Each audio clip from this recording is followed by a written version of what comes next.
महाबौद्धांची परंपरा Buddhist society of India. The Buddhist society of India या धम्म संस्थेच्या गेली 45 वर्ष राष्ट्रीय अध्यक्षा, भारतातील तमाम बौद्धांच्या नेत्या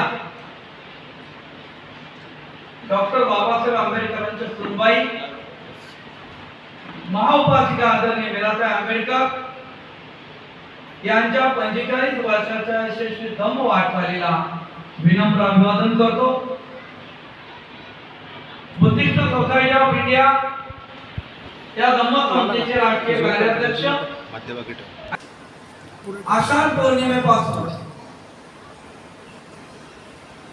संपूर्ण भारतभर नव्हे जगभर वर्षावासाच्या कार्यक्रमाला सुरुवात झाली आणि त्याप्रमाणे आपल्या ठाणे तालुक्यामध्ये लोकमान्य नगरमध्ये लुंबिनी बुद्धविहारामध्ये हा वर्षावासाचा कार्यक्रम आपण आयोजित केलेला आहे.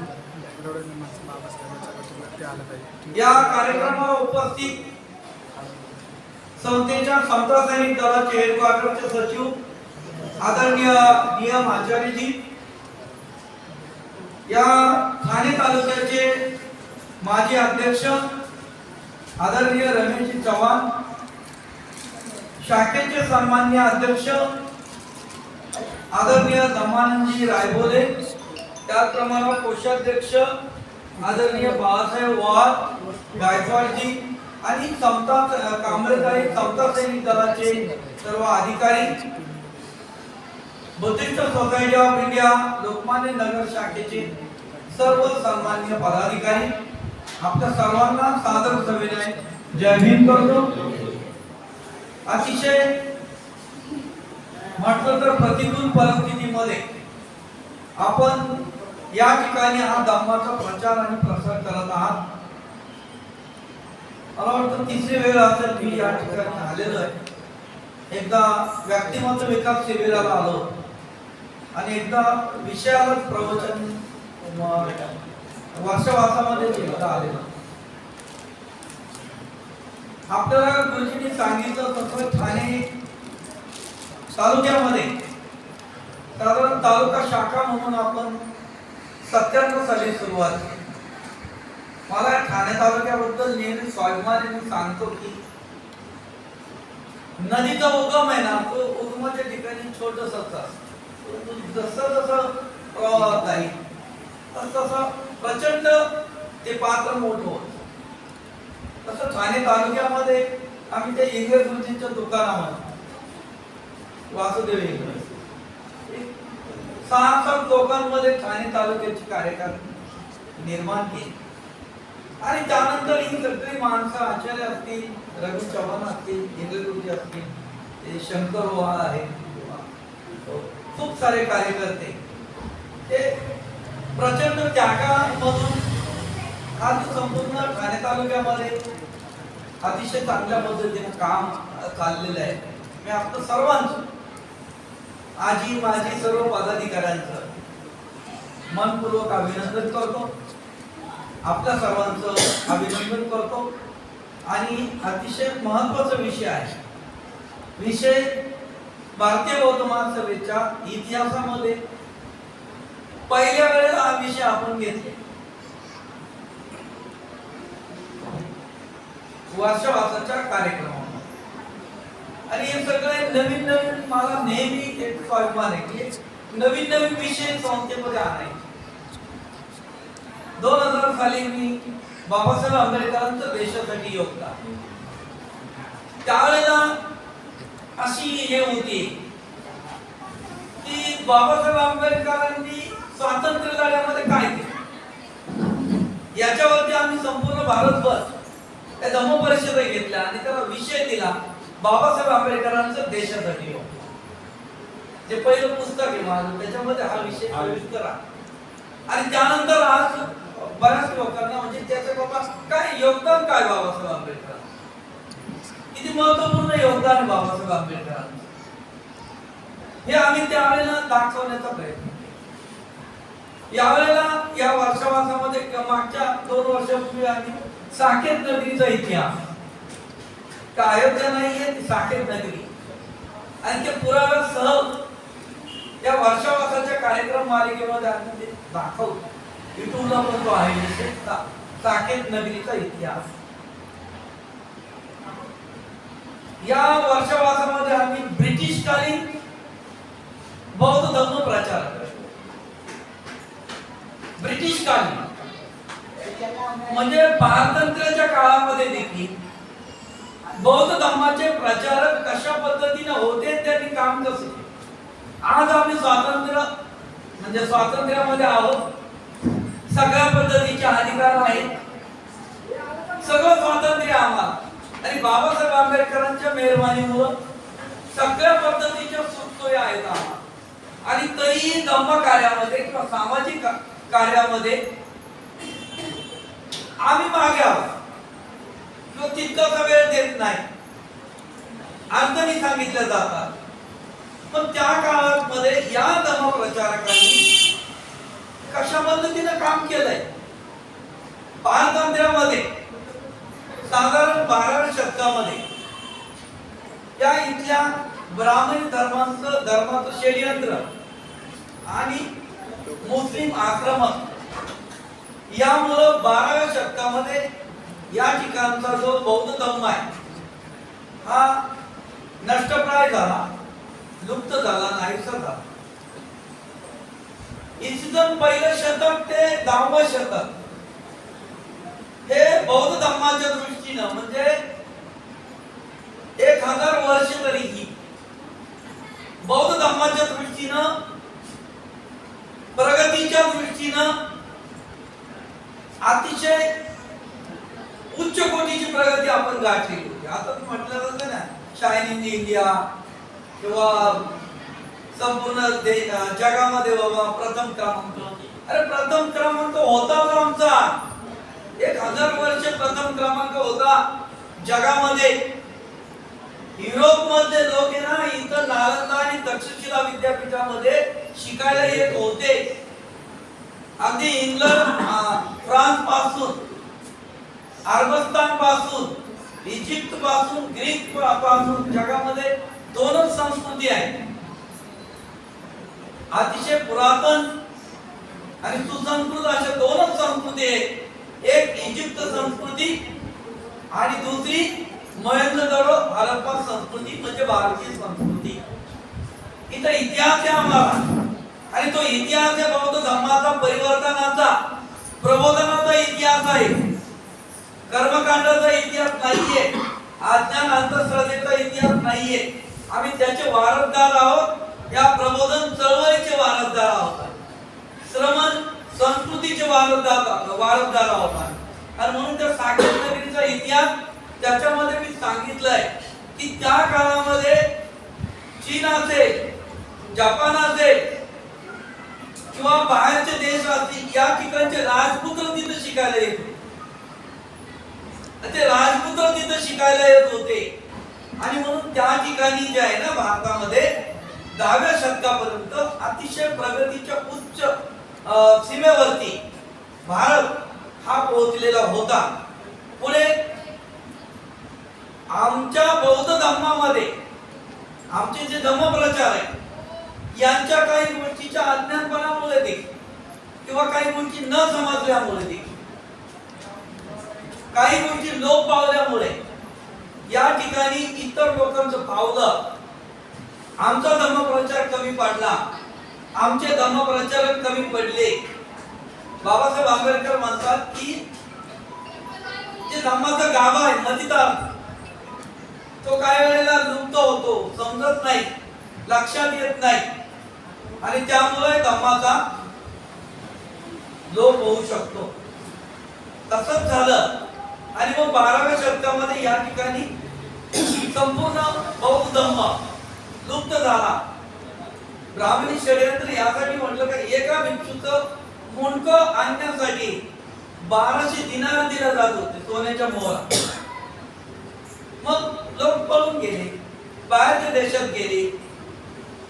काही लोकांनी शिवर सोडलं, पळून गेले, आणि त्यामुळे इथला बौद्ध धर्म जो आहे, धर्म प्रचारक आहे, नामशेष झाले. तिथले निहार बळकावले इतरांनी, आणि म्हणून मग 16व्या शतकापर्यंत ही धम्म चळवळ जवळजवळ लुप्तप्राय स्थितीमध्ये होती.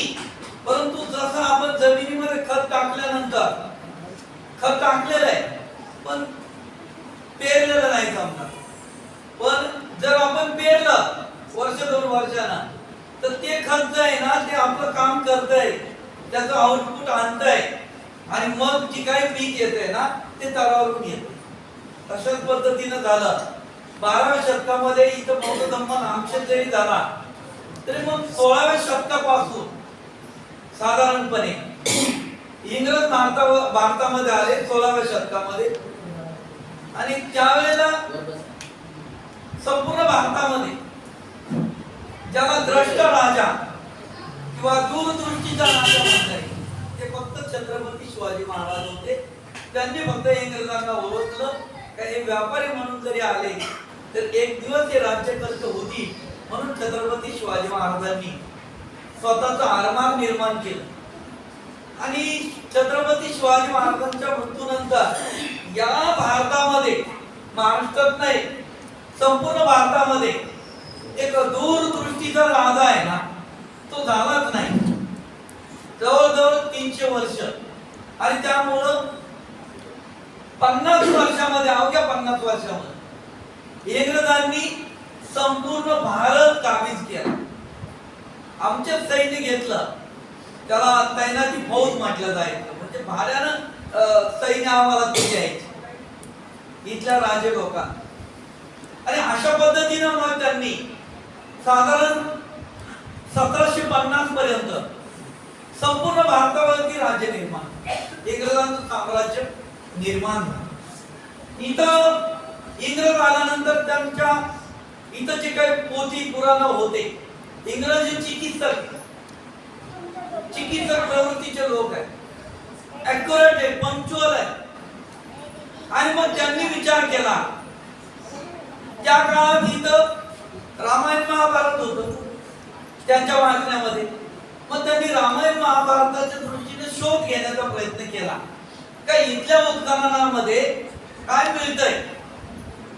रामायणाचं कुठं पान मिळतोय का, महाभारताची कुठं गदा मिळते का, किंवा काय मिळतंय. 50 वर्ष शोध घेतला, काही मिळालं नाही. मिळाले ते भगवान बुद्धाच्या मूर्ती, मिळाले ते बुद्ध विहार उत्खननामध्ये. आणि मग इंग्रजांची दृष्टी बौद्ध धर्माकडे वळली. तोपर्यंत कोणालाही आणि युरोपमध्ये देखील बौद्ध धर्म काय काही माहित नव्हतं. इथं तो लुप्त झालेलाच होता. पाश्चिमात्य देशात देखील कुठल्याही पद्धतीचं बौद्ध धर्माचं नामशेष ते उरलेलं नव्हतं. आणि मग इंग्रजांनी त्या दृष्टीनं उत्खननाला सुरुवात केली. उत्खननाला सुरुवात केल्यानंतर किंवा या धम्म चळवळीला सुरुवात केल्यानंतर असं कोणी काही जरी म्हटलं, इंग्रज आले, आम्ही पारतंत्र्यात गेलो, 300 वर्ष इंग्रजांनी राज्य केलं, 150 वर्ष. आमच्या दृष्टीनं इंग्रज भारतामध्ये आले, आमच्या दृष्टीनं तो एक प्लस पॉइंट आहे. इंग्रज जर भारतात आले नसते तर इथलं उत्खनन झालं नसतं. इथला बौद्ध धर्म लोकांपर्यंत आणि पाश्चिमात्य देशामध्ये गेला नसता. इंग्रजांमुळे तो गेला, त्यांनी उत्खनन केलं.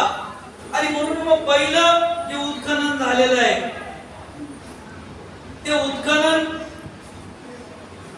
15 जानेवारी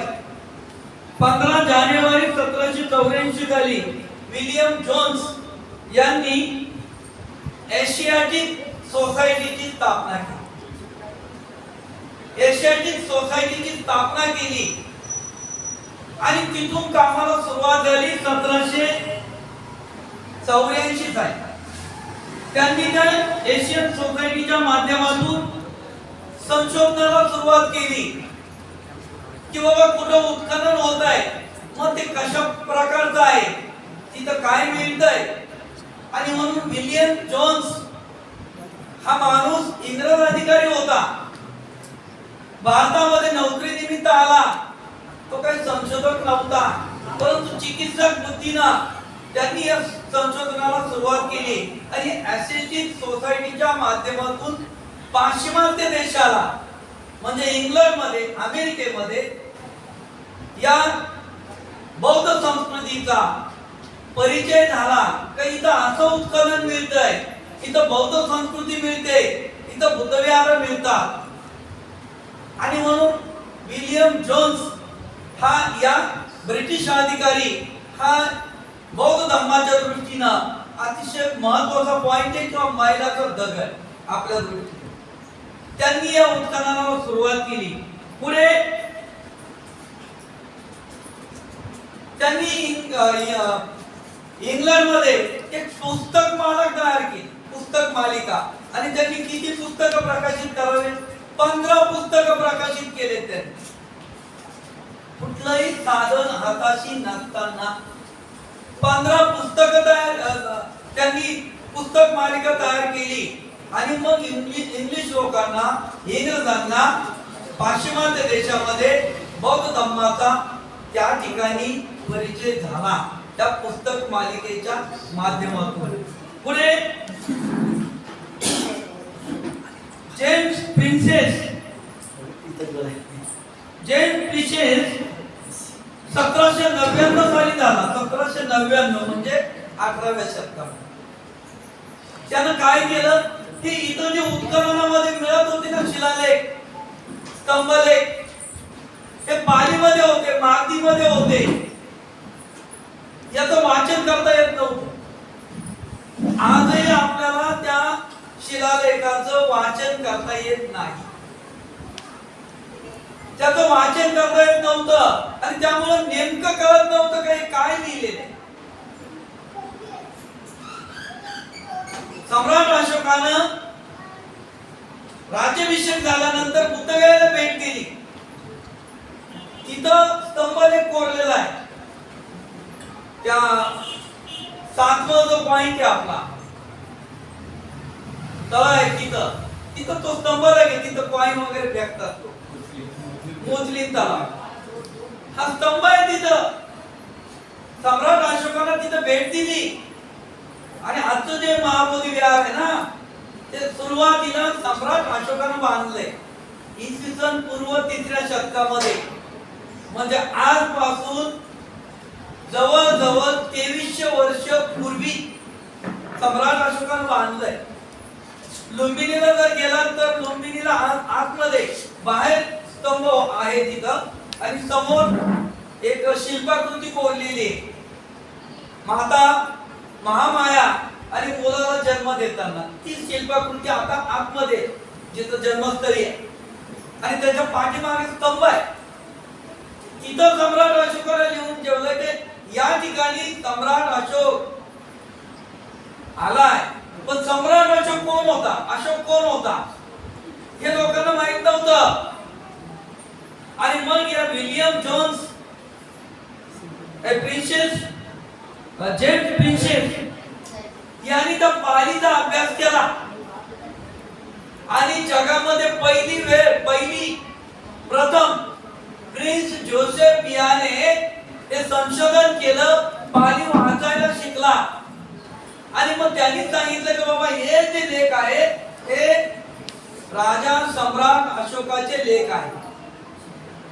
त्यावेळेला जगाला कळलं की राजा सम्राट अशोक होऊन गेला आहे.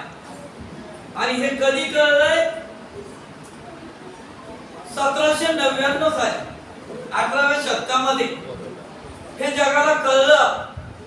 आणि याचा खूप मोठं श्रेय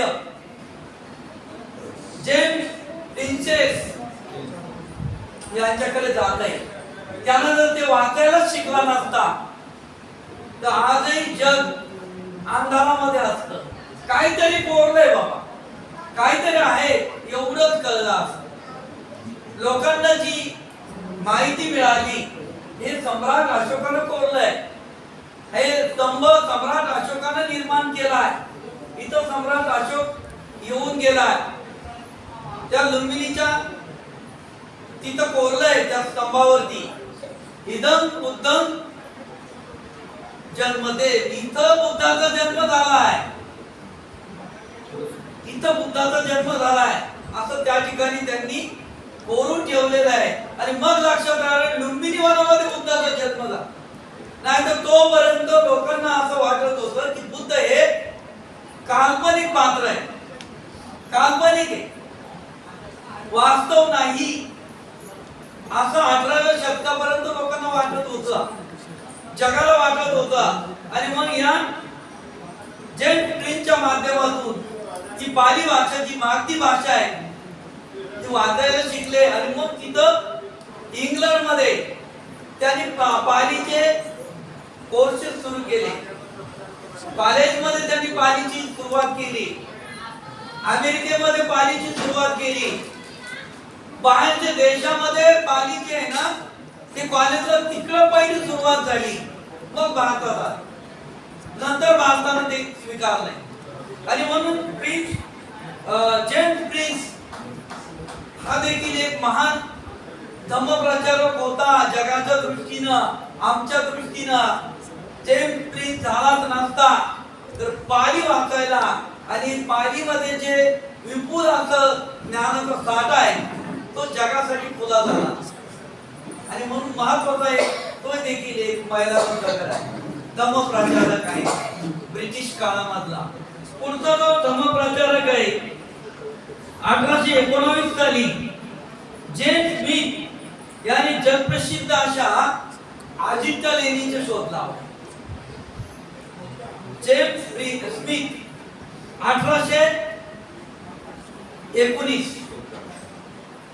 1819 साली हा अधिकारी होता, शिकारीसाठी त्या ठिकाणी गेला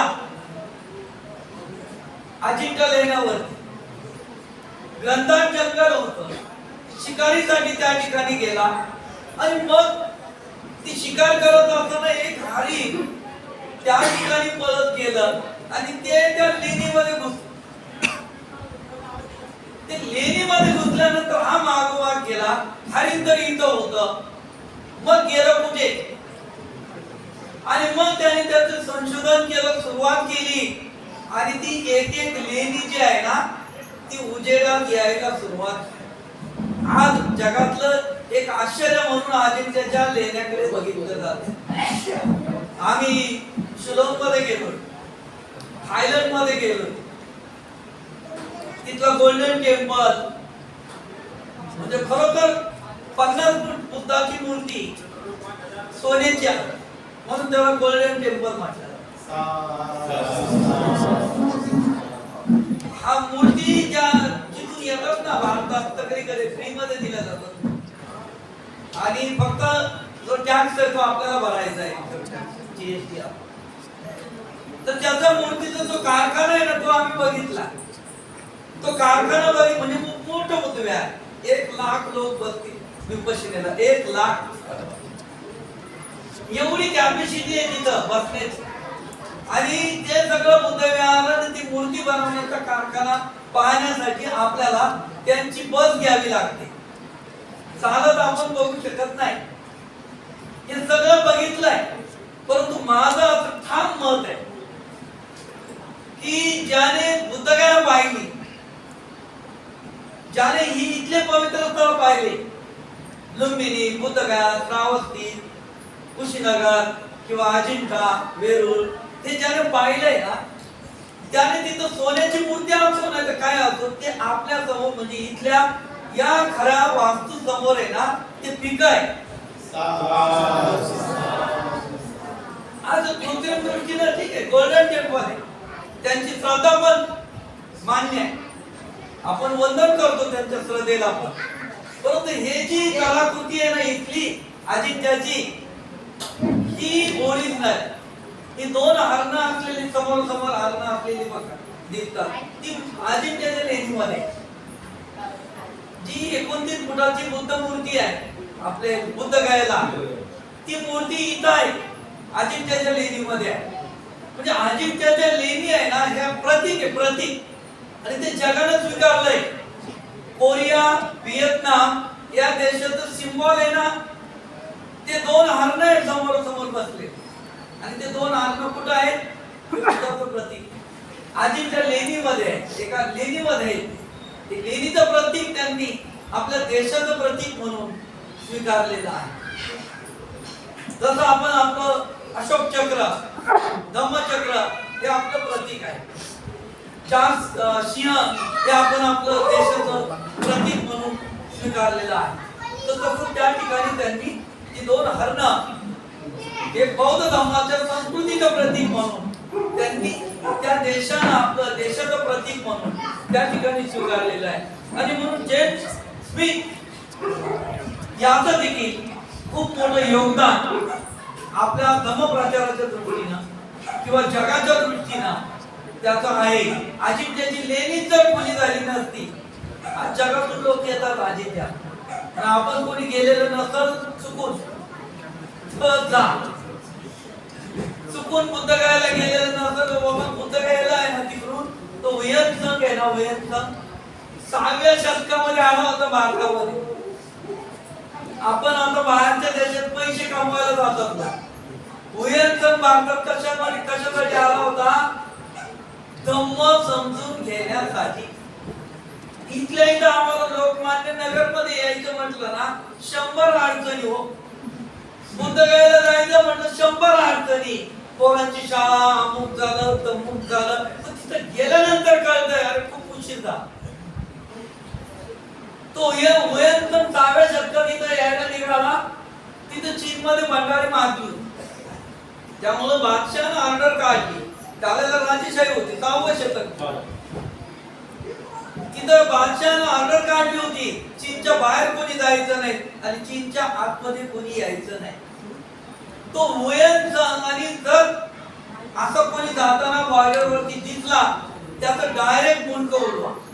विचारपूस काहीच नाही, जेल बिल काहीच नाही, डायरेक्ट मुंडकं उडवा असा बादशाहाचा ऑर्डर होता, आदेश होती. आणि म्हणून मग हुयनसंगानं काय केलं?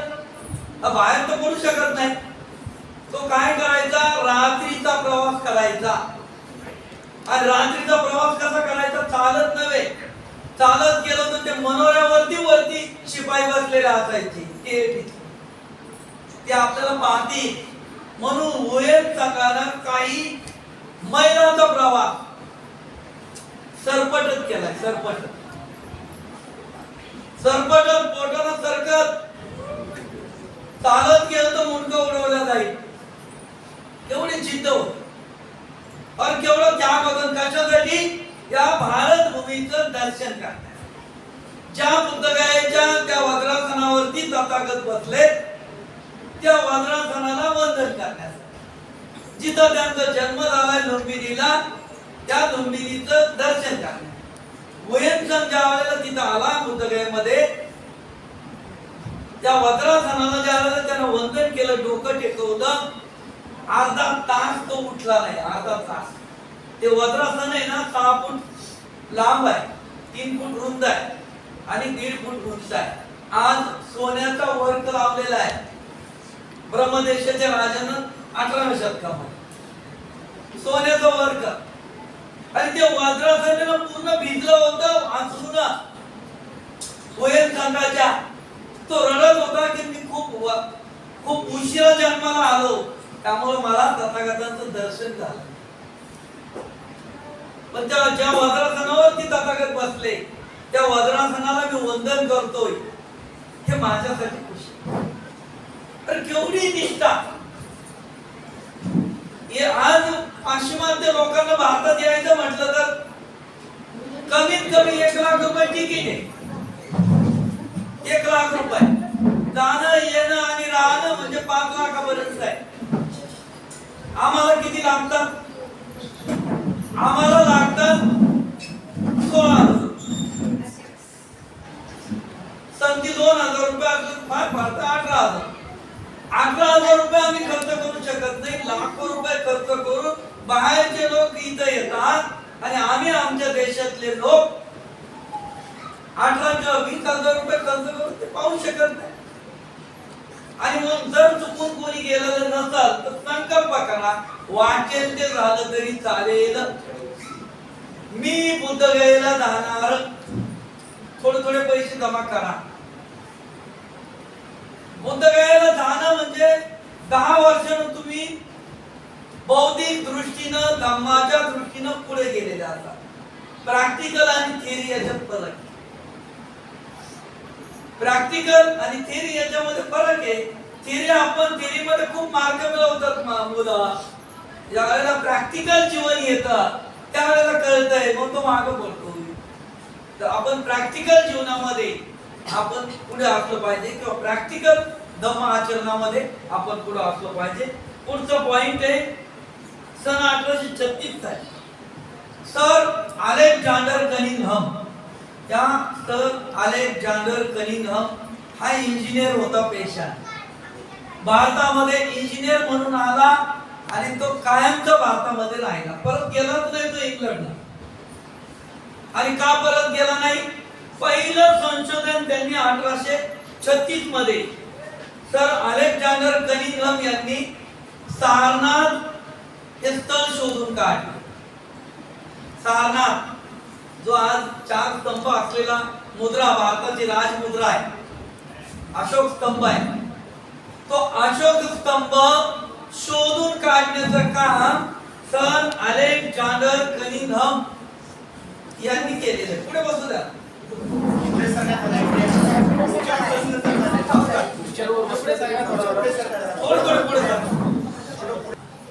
सर अलेक्झांडर कनिंघम यांनी सारनाथचा शोध लावला. सारनाथ शोधून काढलं. आज आपण तिथे गेलात तर सारनाथ धर्मेट स्तूप ही 4 शिया असलेला जो काही स्तंभ आहे हा ओरिजिनल स्तंभ, ही आपली राजमुद्रा आहे ना, हा ओरिजिनल स्तंभ आपल्याला सारनाथला मिळतो. आणि तो सारनाथच्या म्युझियम मध्ये देखील ठेवलेला. ओरिजिनल कुठं होता ती जागा देखील आज आहे. आणि हे चौकटी स्तूप असेल, धम्मे स्तूप असेल, गंधकुटी असेल, हे शोधून काढण्याचं काम 1836 साली कोणी केलंय? सर अलेक्झांडर कनिंघम यांनी इंग्रज अधिकाऱ्याने हे काम केलंय. मग आमच्यासाठी इंग्रज हे वरदान आहे. आमच्यासाठी इंग्रज भारतामध्ये आले हे वरदान आहे आमच्यासाठी.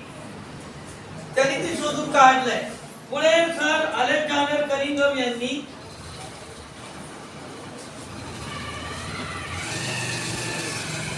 अनेक गोष्टींचा शोध लावलाय.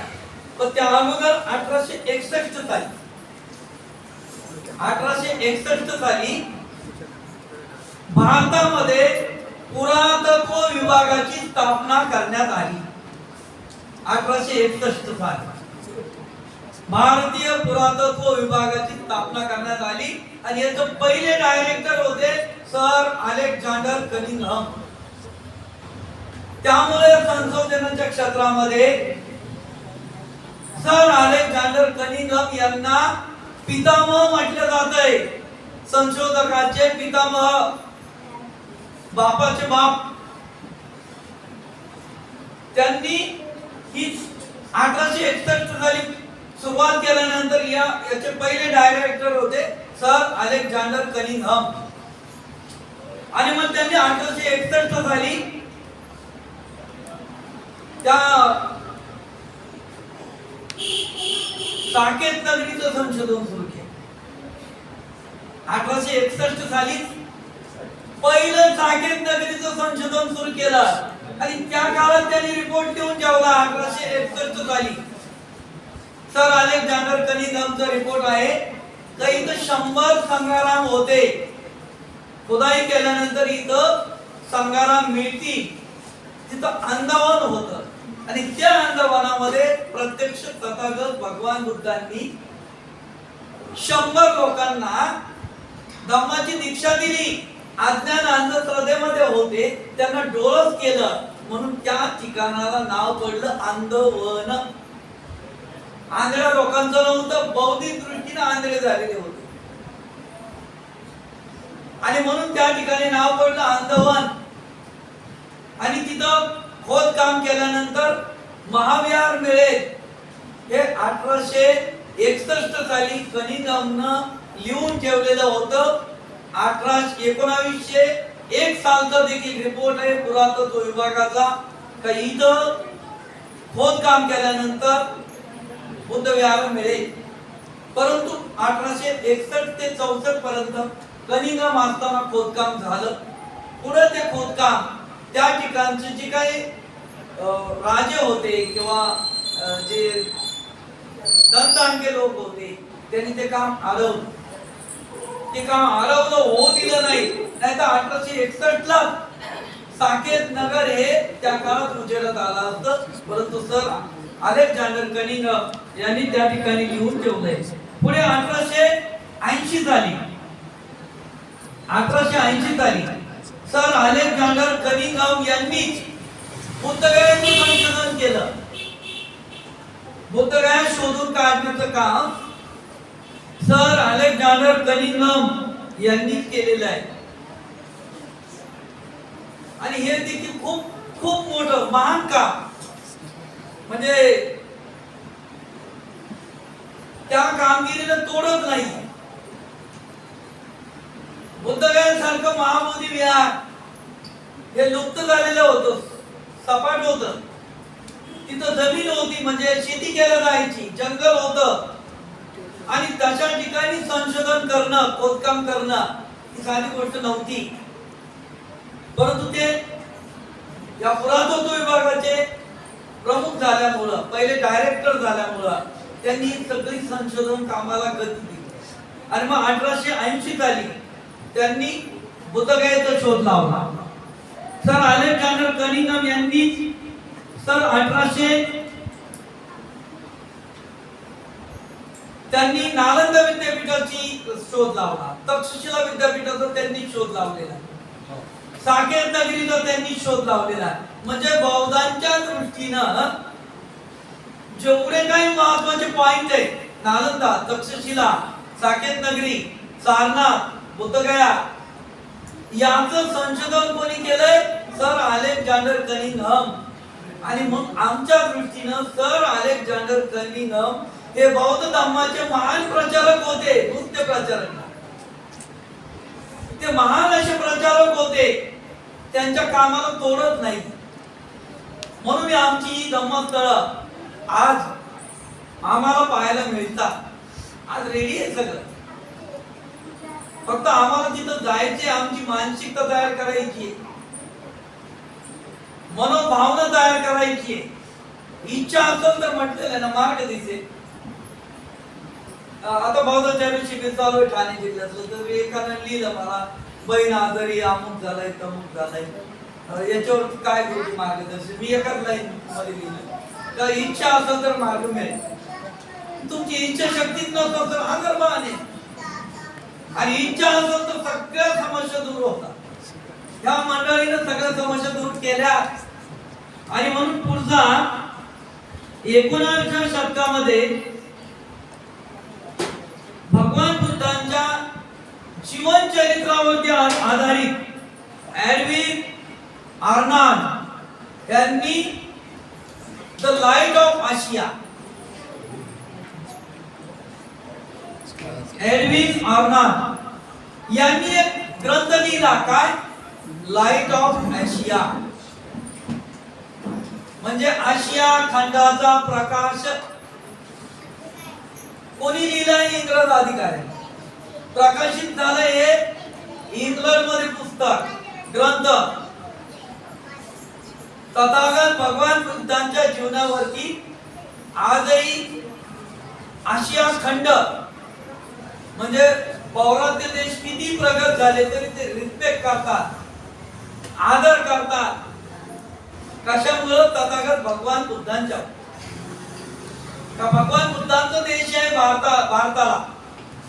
आणि म्हणून लाईट ऑफ आशिया या ग्रंथाचं प्रकाशन सर एडविन आर्नाल्ड यांनी 19व्या शतकामध्ये, म्हणजे 1879 साली केले. 1879 साली हा लाईट ऑफ आशिया हा ग्रंथ त्यांनी त्या ठिकाणी प्रकाशित केला. आणि भगवान बुद्धाचं पहिलं चरित्र काय आहे? भगवान बुद्ध जन्म कुठं झालाय, काय काय केलंय त्यांनी, हे त्यांनी पहिलं जगाला प्रकाशित करण्याचं काम 1879 साली सर एडविन आर्नल्ड यांनी हे काम केलं आहे. आणि म्हणून ते एक धम्म प्रचाराच्या दृष्टीनं ब्रिटिश काळामध्ये, इंग्रजांच्या काळामध्ये असे महान असे ते धम्म प्रचारक. पुढे डॉक्टर T.W. डेव्हिस यांनी 1843 ते 1922 पर्यंत लंडन मध्ये ज्येष्ठ अभ्यासक लंडन येथे पाली टेक्सटाईल सोसायटीची स्थापना केली. लंडन मध्ये त्यांनी पाली टेक्सटाईल सोसायटीची स्थापना केली 1889 मध्ये. आणि त्यांनी मग त्या टेक्सटाईल सोसायटीच्या माध्यमातून पालीचा शब्दकोश तयार केला. पाली आणि इंग्लिश, पाली भाषा, त्याला त्या शब्दाला इंग्लिश मध्ये काय म्हणतात हे त्यांनी तयार केलं. त्यामुळे तिथले जे अभ्यासक होते त्यांना चालना मिळाली, त्यांना प्रेरणा मिळाली, त्यांना लिखाणाला प्रेरणा मिळाली आणि त्यांना बौद्ध धम्म समजला. त्यांनी कोश तयार केला, पाली टू इंग्लिश अशा पद्धतीचा. आणि म्हणून त्या टेक्सटाईल सोसायटीच्या माध्यमातून त्या ठिकाणी अनेक ग्रंथांचं प्रकाशन झालं. बौद्ध धम्मावरचे अनेक ग्रंथ प्रकाशित झाले. आणि म्हणून हा डॉक्टर T.W. डेव्हिस हा देखील बौद्ध धम्माच्या दृष्टीनं ब्रिटिश कालीन महान असा धम्म प्रचारक आहे. पुढे त्यांची पत्नी C.A.M. डेव्हिस, त्यांचा कार्यकाळ आहे 1858 ते 1942 पर्यंत. त्यांनी काय केलंय, त्यांनी धम्मपिटक आणि विनय पिटक या पालीमध्ये असलेल्या ग्रंथांचं प्रकाशन इंग्लिश मध्ये केलं. धम्मपिटक आणि विनय पिटक याच्यावरती टिप्पणी लिहिली, त्या ग्रंथामध्ये काय लिहिलेले हो. आणि त्यामुळं लोकांना प्रोत्साहन मिळालं, एक प्रेरणा मिळाली, बौद्ध धम्माचा अभ्यास करण्याची प्रेरणा मिळाली. लोक बौद्ध धम्माकडे वळू लागले. पुढे अनागरिक धम्मपाद, याचं खरं नाव आहे डेव्हिड हेवा वितरणे. घरामध्ये ख्रिश्चन वातावरण, वडील ख्रिश्चन, हे शिलोंग मध्ये राहणारे वडील ख्रिश्चन, आई बौद्ध धम्माचं अनुकरण करणारी. आईचं नाव होतं मल्लिका देवी. आणि डेव्हिड हेवा वितरणे त्यांचे वडील लाकडाचे व्यापारी होते, श्रीमंत. 9व्या वर्षामध्ये, वयाच्या 9व्या वर्षामध्ये जसं भारतात स्थिती होती बौद्ध धम्माची, त्रास झालेला होता, तशाच पद्धतीने शिलोंग मध्ये स्थिती होती. 9व्या वर्षामध्ये यांना बनते सुमंगल थेरो यांची भेट झाली आणि ते बौद्ध धम्माकडे आकर्षित. वयाच्या 20व्या वर्षी मग त्यांनी छोटे मोठे धम्म कार्य केलं आणि 20व्या वर्षी त्यांनी ठरवलं, त्यांनी अनागरिक होण्याचं जाहीर केलं. म्हणजे कुठल्याही देशाचं नागरिकत्व एक देश स्वीकारणार. ते अनागरिक झाले आणि म्हणून त्यांचं नाव पडलं अनागरिक धम्मपाद. अनागरिक धम्मपाद हे 1891 साली भारतामध्ये आले पहिली वेळ. 1891 सगळ्या जे काही धम्म प्रचारक आहेत त्यांची ओढ भारताकडे होती. पहिली वेळ अनागरिक धम्मपाद भारतामध्ये आले 1891 साल. बाबासाहेब आंबेडकरांच्या जन्माचं साल जे आहे 1891. हे ज्यावेळेला भारतामध्ये आले त्यावेळेला त्यांच्याबरोबर 2 शिष्य होते त्यांचे, सामने त्यांच्या बरोबर. एकाचं नाव होतं चंद्रा आणि दुसऱ्याचं नाव होतं सूर्या. या दोघांना घेऊन भारतात आले, बुद्धगयेला गेले. तिथं महंतांना बुद्धगयावरती कब्जा करून ठेवलेला होता. आजूबाजूची जेवढी काही जमीन आहे ना, त्या काळामध्ये हे संशोधन झाल्यानंतर ब्रह्मदेशाच्या राजानं इथं शिष्टमंडळ पाठवलं होतं, पहिला थीप म्हणून. आणि तिसरा थीप राजा इथं आपल्या सिंधुदुर्ग जिल्हा रत्नागिरी जिल्ह्यामध्ये जो किल्ला आहे तिथं त्याला बंद करण्यात आलं होतं. तिसऱ्या थीप राजा, हे बौद्ध राजे होते. पहिल्या थीप राजाने इथं शिष्टमंडळ पाठवलं, म्हणजे बौद्ध भिक्षू पाठवले, काही धन दौलत दिली आणि तिथे डागडुजी केली बुद्ध विहाराची आणि त्या दिवाबत्तीसाठी त्यांना खर्चायला दिली. आता ते बाहेरचे लोक किती दिवस राहणार? ते काही दिवस राहिले. तिथं पंजाब वरून आलेला गमनगिरी जो आज महंत म्हणून तिथं राहतो, त्या तो माणूस यायचा आणि मग यांनी सांगितलं की तू दररोज इथं दिवाबत्ती लाव. त्याच्यासाठी त्यांनी पैसे दिले, काही धन दिलं त्याला आणि त्याच पैशाची त्यानं आजूबाजूची सगळी जमीन खरेदी केली. त्या गमनगिरी महंतानं सगळी जमीन खरेदी केली. आजही आपण जर बुद्धगयेमध्ये गेला तर महाबुद्ध विहाराच्या पूर्वेला निरंजन नदीच्या काठी जो मठ आहे तो त्याचा मठ आहे. आणि त्याने मग इथं महाबोधी विहाराच्या तिथं पिंड आणून बसवली आणि संपूर्ण जमीन ताब्यामध्ये घेतली.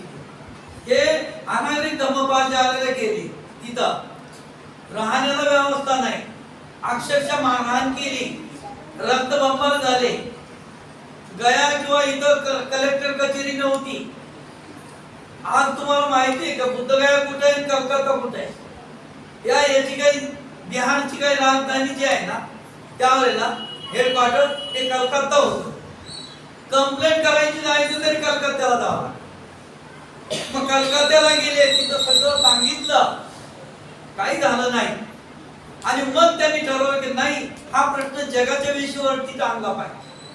आणि मग 1893 साली शिकागोला गेले आणि अमेरिकेमध्ये शिकागो इथं जी जागतिक धम्म परिषद भरली होती, त्या जागतिक धम्म परिषदेमध्ये त्या जागतिक धम्म परिषदेचे खरं हिरो आहेत अनागरिक धम्मपाल. त्यांनी जिंकली होती धम्मसभा. स्वामी विवेकानंदांना त्यांनी 2 मिनिटाचा टाइम दिला होता. इतिहास दडपून ठेवला जातो. आज लोक म्हणतात की स्वामी विवेकानंदांनी अमेरिकेत जिंकलं, ब्रदर्स अँड सिस्टर म्हटले, तेवढं ना सभा जिंकल्या जात नाही. स्वामी विवेकानंद हिंदूचे प्रतिनिधित्व करत होते. त्यांनी इथं शंकराचार्यांना तार पाठवली की बाबा मी हिंदूचं प्रतिनिधित्व करतोय असं इथं सांगा, म्हणजे मला बोलायला देतील. शंकराचार्यांनी स्पष्ट नकार दिला.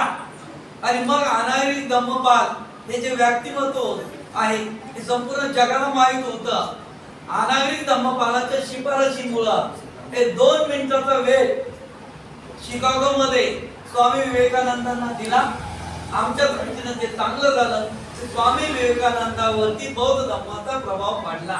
त्यांनी पुढे खूप सारी पुस्तकं लिहिली आणि स्वामी विवेकानंद जे गेले त्याला कारण एक की ते बौद्ध धर्माकडे झुकले होते, त्यामुळे त्यांना संपवण्यात आले. आज तर कोणी काही जरी म्हणत असलं तर इतिहास हाच आहे. आणि म्हणून शिकागो मध्ये त्यांनी बौद्ध धर्माचा प्रचार केला. पुन्हा भारतामध्ये आले, सारनाथला आले. सारनाथला जर आज आपण बघितलं गेला तर मूलगंध कुटी जी आहे ना ती त्यांनी बांधलेली आहे अनागरिक धम्मपालांनी.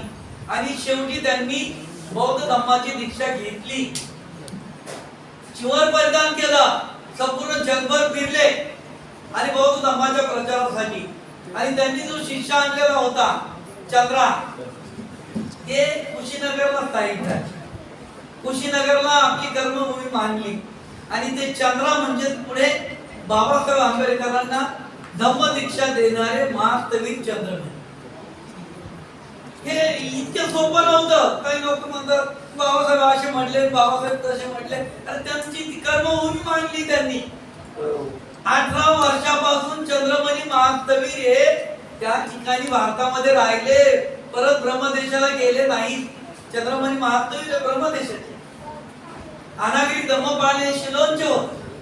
त्यांनी भारताला कर्मभूमी मानली आणि त्यामुळे भारतामध्ये त्यांनी शेवटचा श्वास घेतला. अनागरिक धम्मपालांनी देखील बुद्ध गयेकडे पाहत असताना जर तुम्ही सारनाथला गेलात कधी तर अनागरिक धम्मपालाचा जो काही पुतळा बसवलेला आहे तो बुद्धगयेच्या दिशेने त्याचं तोंड केले. त्यांची इच्छा होती की मला शेवटी मी बुद्धगयेकडे दर्शन करीतच मला शेवटचा श्वास घ्यायचा आहे. पुन्हा ते शिलोंगला गेले नाही. भारताला त्यांनी कर्मभूमी मानलं. भारताच्या उत्थानासाठी म्हणजे बौद्ध धर्माच्या उत्थानासाठी खूप सारे प्रयत्न अनागरिक धम्मपाल यांनी केलेले आहेत. त्यांनी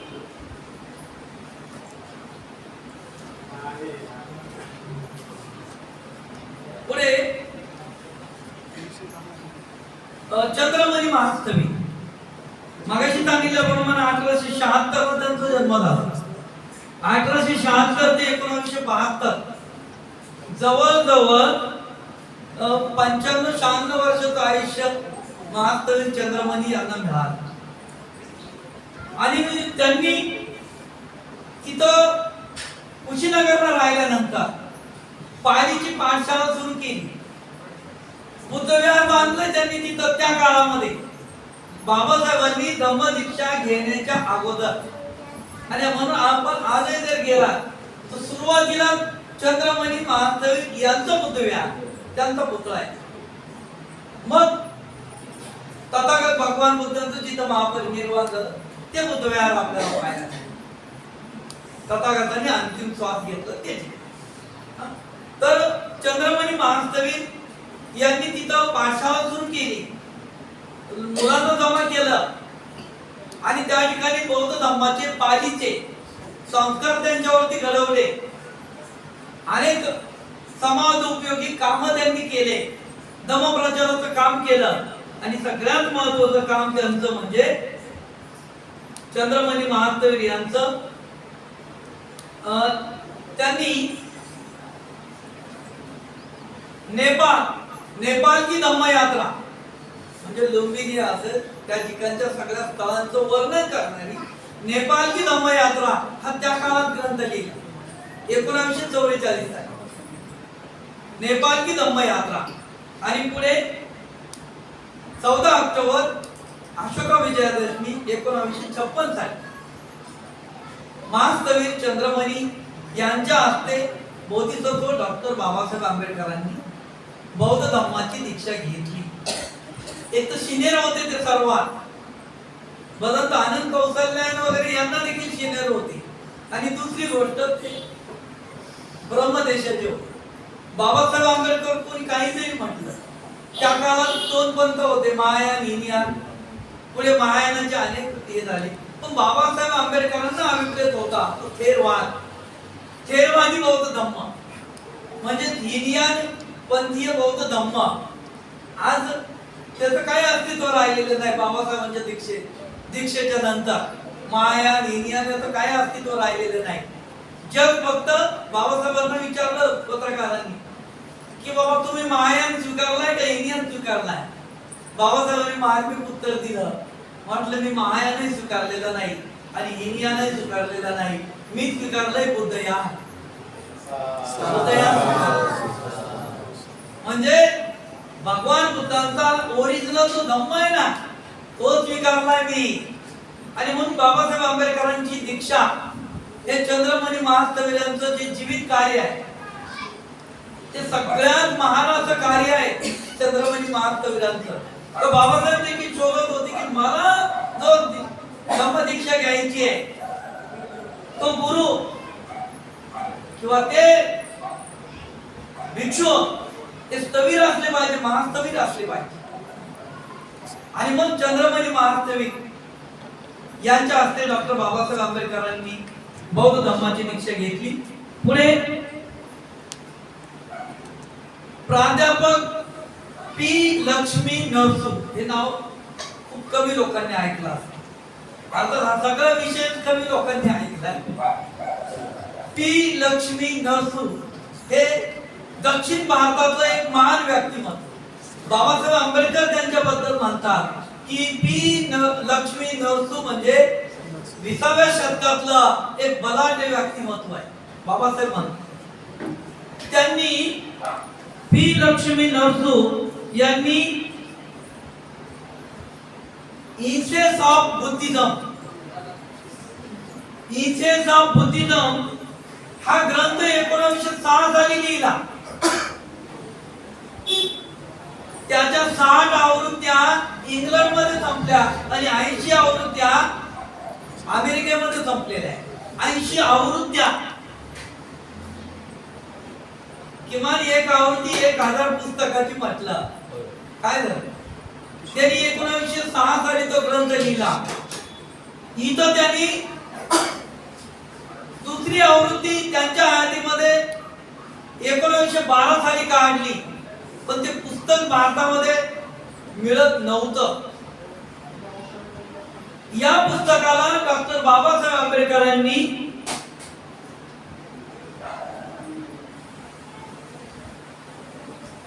प्रस्तावना लिहिली. दुसरी आवृत्ती 1916 साली काढली. या पुस्तकाला डॉक्टर बाबासाहेब आंबेडकरांनी 1948 साली प्रस्तावना लिहिली आणि बाबासाहेबांनी तिसरी आवृत्ती काढली. आणि बाबासाहेब आंबेडकर म्हणतात की मला जर शक्य झालं तर इसेन्स ऑफ बुद्धिझम हे पुस्तक मी प्रत्येक भारतीयाच्या हातात देईल. बाबासाहेब म्हणतात म्हणजे या ग्रंथाला किती महत्व आहे. बाबासाहेबांनी तिसऱ्या आवृत्तीची प्रस्तावना लिहिली आणि तिसरी आवृत्ती बाबासाहेबांनी छापून घेतली. आणि बाबासाहेब म्हणतात की मला जर शक्य झालं तर हे पुस्तक मी प्रत्येक भारतीयाच्या हातामध्ये देईल. 1948 साली म्हणजे इंग्रजांचं राज्य. पुढे डॉक्टर भदंत आनंद कौशल्य यांचा जन्म 1905 साली झाला आणि 22 जून 1988 साली त्यांचं निर्वाण झालं. बऱ्याच वेळेला आपण आपल्या आई बापाला पण निर्वाण लावतो. जे अनंत भिक्षू आहे ना त्यांच्यासाठी निर्वाण. आणि जगामध्ये फक्त आणि फक्त तथागत भगवान बुद्ध यांच्यासाठी महापरिनिर्वाण. आपण भारतीय लोकांनी बाबासाहेब आंबेडकरांच्या निधनाला देखील महापरिनिर्वाण म्हणतोय. ही फक्त एकशूच अपवादात्मक गोष्ट आहे.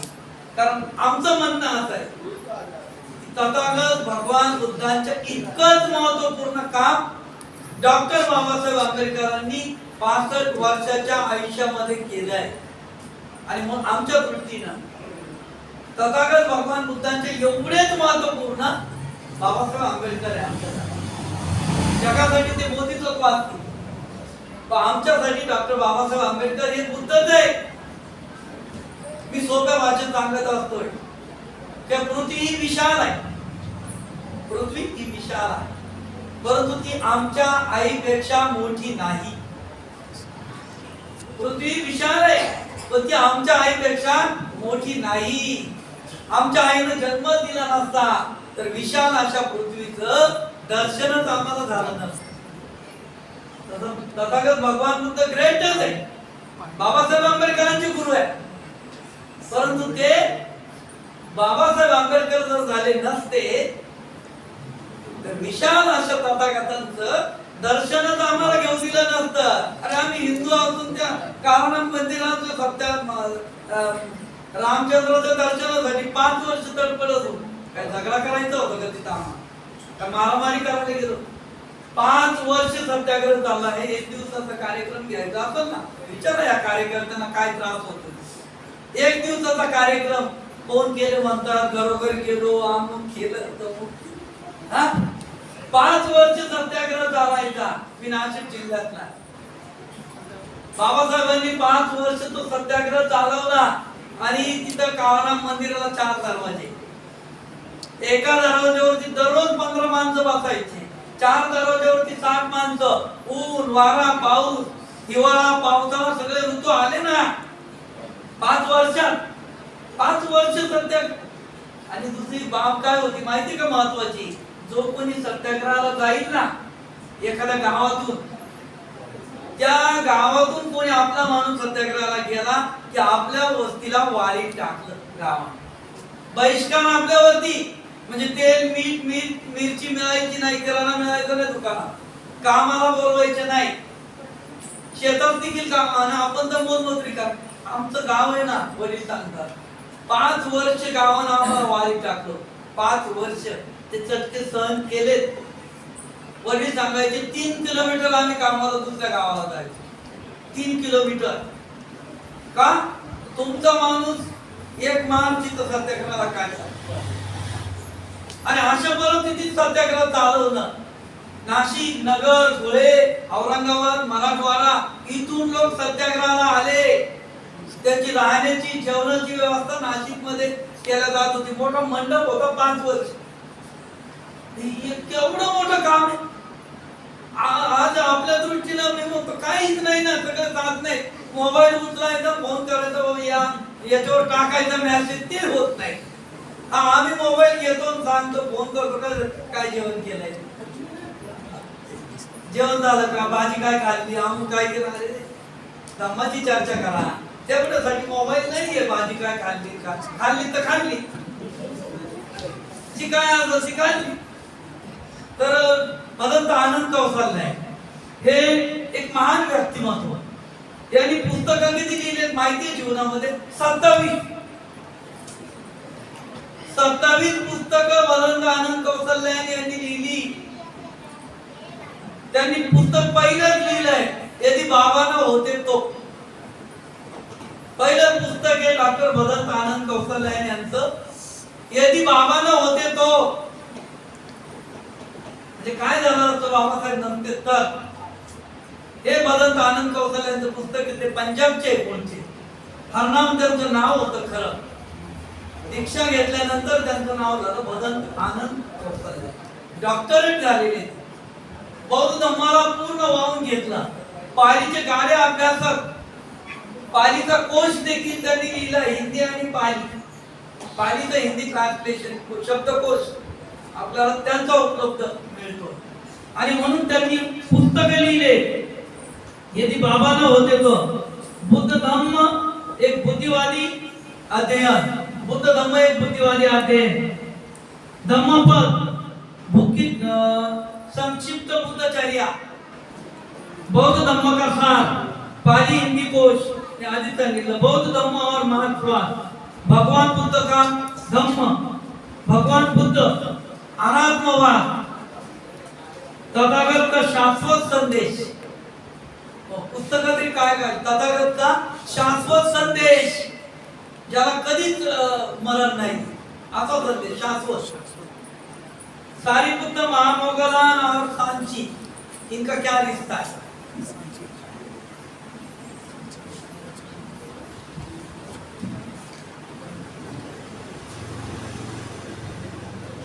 महामोगलान व्याकरण, पालीचं व्याकरण, बोधिसत्व के कुछ पन्ने, महावंश, अभिधम्म संगोष्ठी, धर्म के नाम पर, बुद्ध और उनके अनुचर, अंगुतर निकाय, बुद्धायनी धम्मा. हा जो ग्रंथ लिहिलाय बाबासाहेब, सगळ्यात महान काम भदंत आनंद कौशल्य आहे. 27 ग्रंथ ते लिहिलेले आहेत. बाबासाहेबांनी जो बुद्धायनी धम्मा हा इंग्लिश मध्ये लिहिलेला ग्रंथ आहे. आणि हा ग्रंथ आपल्या प्रत्येकाच्या घरात असला पाहिजे. किती लोकांच्या घरात बुद्धायनी धम्मा ग्रंथ? ठीक बरं. आता किती लोकांनी वाचलाय तो? नाही, ग्रंथ ठेवायची पद्धत आहे ना. आपण पूर्वी रामायण महाभारत ठेवायचे असं आपण पिवळ्या कपड्यामध्ये ठेवतो बुद्धाच्या मूर्तीचं. आता ज्यांनी वाचलाय 2 वेळा, किती लोकांनी वाचलाय? 2 वेळा. त्या ग्रंथामध्ये काही प्रतिज्ञा दिल्या किती? ज्यांनी वाचलाय त्यांच्या त्या ग्रंथामध्ये काही प्रतिज्ञा दिल्या. त्या प्रतिज्ञा फक्त किती आहे कोणत्या हे विचारत नाही, तो पुढचा प्रश्न आहे. म्हणजे अजून प्रगल्भ व्हावा लागेल. 60 वर्षात आपण काय केलं, त्या प्रतिज्ञा किती आहेत. वाचलंय त्यांच्यासाठी आहे, वाचतोय काय आपण. घरी जाऊन बघा, त्या प्रतिज्ञा 4 आणि खूप महत्वपूर्ण प्रतिज्ञा. आणि ह्या ग्रंथाबद्दलच मी काय म्हणतो, हा ग्रंथाची प्रस्तावना बाबासाहेब आंबेडकरांनी 5 डिसेंबर 1956 साली लिहिली, रात्री 12 वाजेपर्यंत. आणि 12च्या नंतर बाबासाहेब आंबेडकरांचं महापरिनिर्वाण झालंय काही मिनिटांनंतर. किती त्रासातून हा ग्रंथ लिहिला असेल. ब्राह्मणांचं कसं, हा ज्योतिबा फुलेंनी लिहिलेला ग्रंथ आहे. ब्राह्मणांचं कसं आपल्याला त्याचं महत्व कळत नाही. हा ग्रंथ त्यांनी पॅरालिसिस झाल्यानंतर लिहिलाय. ज्योतिबा फुल्यांना पॅरालिसिसचा अटॅक आला. मग ब्राह्मण म्हणले बरोबर आहे, झालं ते बरोबर झालं, शाप मिळाला त्यांना, खूप अनर्थ केले. आता पॅरालिसिस कोणाला होत. ज्योतिबा फुल्यांनी डाव्या हाताने तो ग्रंथ लिहिला आहे. किती लोकांना माहिती. ब्राह्मणांचं कसब हा ग्रंथ ज्योतिबा फुल्यांनी डाव्या हाताने लिहिलाय. आमच्यावर जर असा प्रसंग येऊ नये, समजा आला तर काय होईल. काहीच करत नाही, आम्ही फक्त सेवा करून घेतो. त्यांनी त्या आजारपणामध्ये ब्राह्मणांचं कसब हा ग्रंथ लिहिला. उजवा हात काम करत नाही ना, पॅरालिसिस आलेलं. डाव्या हाताने ग्रंथ लिहिलाय. किती कष्टातून लिहिलाय ग्रंथ. बाबासाहेब आंबेडकरांनी मरणाच्या काही मिनिटा अगोदर त्याची प्रस्तावना लिहिली. किती कष्टातून लिहिलाय ग्रंथ. मग तो ग्रंथ आपल्या घरात असू नये, तो ग्रंथ आपण वाचू नये. मग आपण बुद्ध बौद्ध कसं म्हणता येईल आपल्याला बौद्ध. तो ग्रंथ प्रत्येक व्यक्तीनं जीवनात एकदा तरी वाचलाच पाहिजे. प्रतिज्ञा नाही लक्षात राहिलं तरी चालते, काय हरकत नाही. ते वाचा, पण द्या वाचा, लक्षात नाही राहिलं चालते. आपली काही परीक्षा घ्यायची नाही. पण तो ग्रंथ प्रत्येक व्यक्तीनं वाचा. अतिशय महत् प्रयासाने बाबासाहेबांनी तो ग्रंथ लिहिला. आणि मग ग्रंथ लिहिल्यानंतर जगामध्ये विद्वान जे आहेत ना जगातले, त्यांनी सांगितलं का हा ग्रंथ बुद्ध आणि धम्मा नव्हे, हा ग्रंथ म्हणजे आंबेडकरांचा ग्रंथ आहे.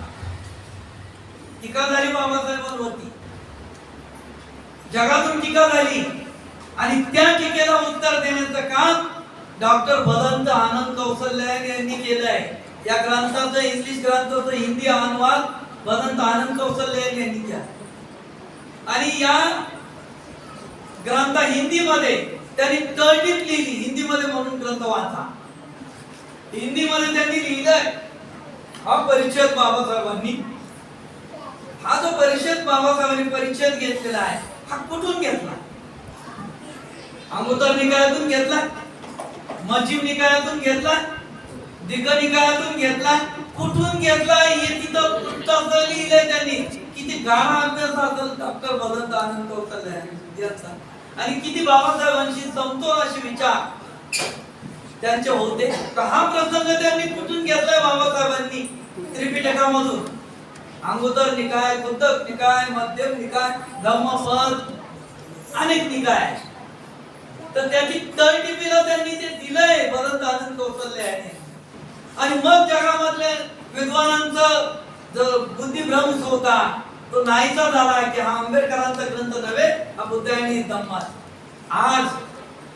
आज जगातील सगळ्या पूर्ण जगातील प्रत्येक विद्वानासाठी बुद्ध आणि धम्मा हा ग्रंथ आहे ना, हा होका यंत्रासारखा आहे.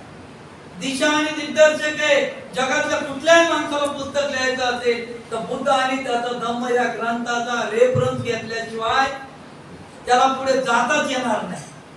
अशी परिस्थिती झालेली आहे. आणि याला कारणीभूत काय आहे.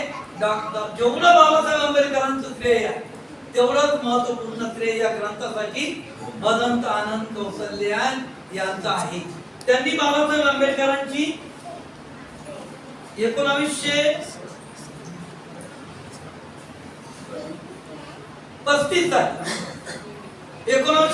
साली राजगृहावरती भेट घेतली होती. बाबासाहेबांची डॉक्टर बदत आनंद कौशल्य यांची भेट झाली. राजगृहावरती ते गेले आणि त्यांची बाबासाहेब आंबेडकरांची चर्चा झाली, भेट झाली. त्या चर्चेतून मग पुढे मार्गक्रमण झालं. त्यांनी या पद्धतीने 27 ग्रंथ लिहिले आणि सगळ्यात महत्त्वाचं म्हणजे बुद्ध आणि त्यांचा धम्म या ग्रंथाला तळटीप दिली आणि हिंदी अनुवाद पहिला त्यांनी केलेला 1961 साली तो अनुवाद केला. 58 ग्रंथ प्रकाशित झाला. 56 बाबासाहेबांनी ग्रंथ लिहिला. इंग्लिश मध्ये तो 58 प्रकाशित झाला आणि 61 साली तो हिंदी अनुवाद डॉक्टर बदत आनंद कौशल्य यांनी केलेला आहे. पुढे धर्मानंद कोसंबी 1891, त्यांचा जन्म 1891 चा आहे त्यांचा. 1891 ते 1947 यांनी देखील खूप ग्रंथ लिहिले, 16 ग्रंथ लिहिले. धर्मानंद कोसंबीने 15 ग्रंथ लिहिले, वेगवेगळे ग्रंथ लिहिले, धम्मप्रचार केला आणि त्यांचं देखील जे योगदान आहे बौद्ध धर्मासाठी. त्यांचे ग्रंथ काही महत्वपूर्ण ग्रंथ फक्त मी वाचून दाखवतो, नाव फक्त.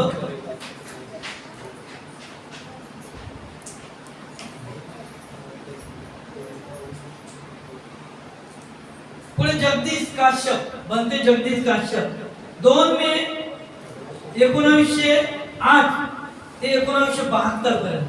2 मे 1908 साली त्यांचा जन्म झाला. त्यांनी 170 पुस्तके लिहिली. चळवळीसाठी 170 पुस्तकाचं योगदान आहे बनते जगदीश काश्यप यांचं. हिंदी मधले पुस्तक आहे. पुढे कृष्णाजी अर्जुन केळुसकर, खूप महत्वाचं व्यक्तिमत्व आहे. कृष्णाजी अर्जुन केळुसकर 1910 पूर्वी महाराष्ट्रामध्ये आणि मराठीमध्ये म्हणावा तसा एकही ग्रंथ नव्हता, परंतु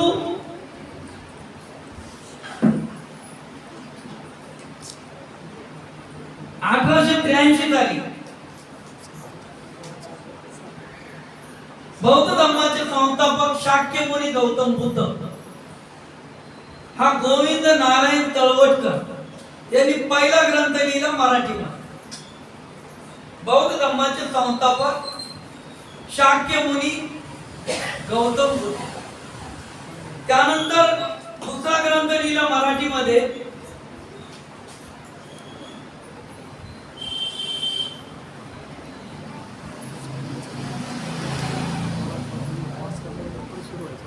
गोविंद नारायण तळवटकर यांनी महाभिष्क्रमण. शाक्य मुनी हा ग्रंथ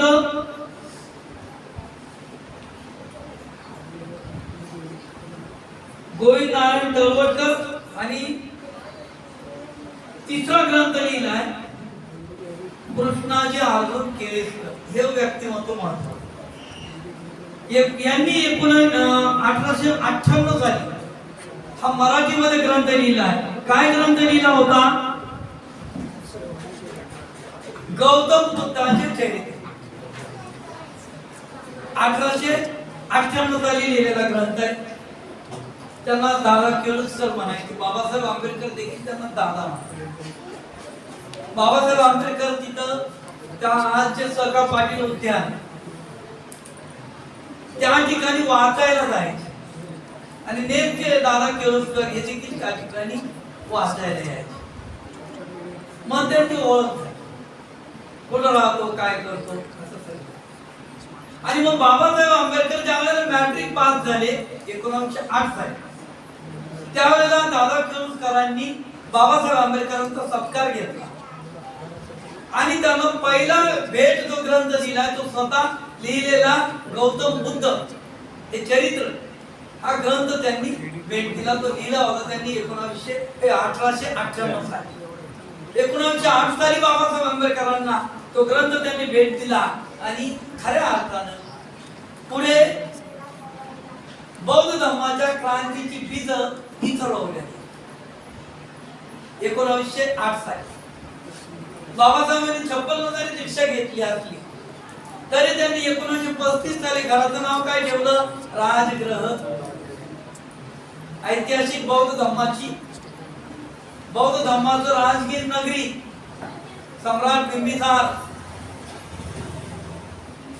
हे बौद्ध धर्माची जे नातं सांगणारं नाव आहे ते राजगृह.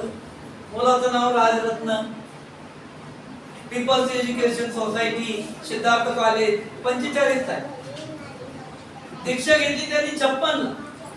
तिथल्या त्या इमारतीचं नाव आहे बुद्ध भवन, आनंद भवन. औरंगाबादला जे कॉलेज काढले त्याचं नाव आहे मिलिंद कॉलेज आणि त्या वनाचं नाव आहे नागशेन वन. म्हणजे मिलिंद आणि नागशेन याच्याशी नातं सांगणार कॉलेजचं देखील नाव त्यांनी दिलं. आणि आपल्याला माहित असेल नसेल 1953 साली मुलाचं लग्न झालं बाबासाहेब आंबेडकरांचं. आज संस्थेचे राष्ट्रीय अध्यक्ष ताईसाहेब. ते 53 साली झालंय. 1953 साली झालं. ते बौद्ध पद्धतीने लग्न झालं. 56 ला बाबासाहेबांनी दीक्षा घेतली पण मुलाचं लग्न मात्र बौद्ध पद्धतीने केलेलं आहे. ते बऱ्याच लोकांना माहित नाही. टिकटमी करत राहता अर्धवट. आणि म्हणून ही क्रांतीची बीज कृष्णाजी अर्जुन केळुसकर यांनी बाबासाहेब आंबेडकरांच्या मनामध्ये रुजवली. ग्रंथ भेट देऊन तो ग्रंथ वाचला बाबासाहेबांनी आणि मग त्यांचे विचारचक्र जे आहे ना बौद्ध धर्माच्या दृष्टीने सुरू झालं. आणि मग पुढचे 20वे धम्मप्रचारक किंवा ब्रिटिश काळामध्ये हे सगळं ब्रिटिश काळामध्ये केलं ना बाबासाहेब. 35चा काळ ब्रिटिशांचा. 48 ला आपण 47 ला स्वतंत्र झालो. हे ब्रिटिशांच्याच काळात झालंय. आणि म्हणून मग बाबासाहेब आंबेडकरांनी 14 ऑक्टोबर 1956 साली 10 लाख लोकांना बौद्ध धर्माची दीक्षा दिली. 10 लाख लोकांना. साधी नाही. मी म्हणतो जीवनात अख्ख्या जीवनामध्ये आपण 10 लोकांना जरी परिवर्तन केलं 10 तरी खूप झालं. फक्त ते अज्ञान अंधश्रद्धेतून बाहेर आले, ते व्यसनातून बाहेर आले पाहिजे. एवढं जरी केलं ना आपण तरी आपलं जीवनाचं सार्थक झालं असं म्हणायला काय हरकत नाही. तिथं बाबासाहेबांनी 10 लाख लोकांना दीक्षा दिली. नागपूरला दुसऱ्या दिवशी 16 तारखेला चंद्रपूरला 3 लाख लोकांना दीक्षा दिली. साधी गोष्ट आहे. आणि म्हणून हे धम्मप्रचारक ब्रिटिश कालीन धम्मप्रचारक इसवी सन 17व्या शतकापासून तर 1956 पर्यंत आपण हा आढावा जर घेतला तर आज जे आपल्याला सुख सुविधा सोयी साधनं उपलब्ध आहेत हे त्यावेळेला हे साधनं उपलब्ध नव्हते. आणि अशा परिस्थितीमध्ये बिकट परिस्थितीमध्ये म्हणण्यापेक्षा विपरीत परिस्थितीमध्ये या लोकांनी धम्मप्रचार केला. या प्रचारकांना वंदन करतो. त्यांच्या कार्याला मी त्रिवार अभिवादन करतो. आणि त्याच्यातून आपण प्रेरणा घेऊ. आपण एक आदर्श धम्मप्रचारक व्हा अशी एक मंगल कामना व्यक्त करतो आणि या ठिकाणी थांबतो. जय भीम. नमो बुद्धाय. जय भारत.